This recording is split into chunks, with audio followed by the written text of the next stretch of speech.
Os numerosos beneficios que implica o baile deportivo convérteno nun complemento ideal á programación de educación física. Así o entendeu o CEP Salustiano Reieiras da Pobra, que este ano incorpora varias sesións para os nenos de sexto de primaria da man do Taller Alecrín. Que nos parece importante a colaboración neste tipo de iniciativas porque enseña varias cousas, enseña, bueno, aparte de que a educación o integra na materia de educación física e evidentemente, como todos sabedes, o baile pois axuda en moitas facetas físicas, pero tamén en outras moitas, non? Donde se enseña un pouco a cultura, estilos de baile. Todo lo que es expresión corporal, expresión artística, y la mejor manera de trabajar todo esto es siempre a través del baile, todo tipo de coordinaciones que se realizan.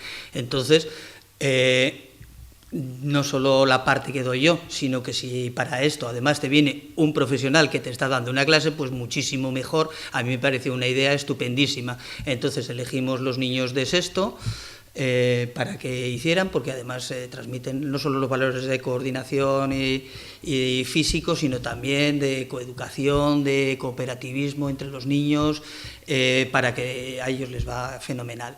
Ao longo desta semana impartiránse 3 sesións para os alumnos de sexto de primaria.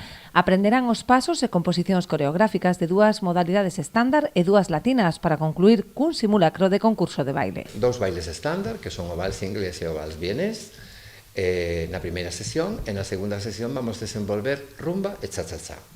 Vale? Con eso todo vamos crear un pequeno programa e na terceira sesión vamos facer un simulacro de competición.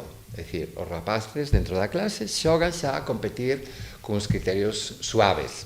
Aquí temos un traballo, poñense un dorsal, xa se articulan por parellas, van pasando octavos de final, cuartos de final, vamos facendo toda a tramolla que leva a competición, que é casi a parte máis divertida, que máis desgusta.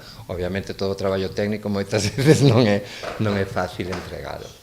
Os rapaces terán así a oportunidade de achegarse ao mundo do baile deportivo, aínda moi descoñecido entre a sociedade. A modalidade estándar inclúe os bailes clásicos como vals, tango ou foxtrot, mentres que en latinos a Federación tan só recoñece samba, pasodoble, rumba, cha-cha-cha e jive como baile deportivo.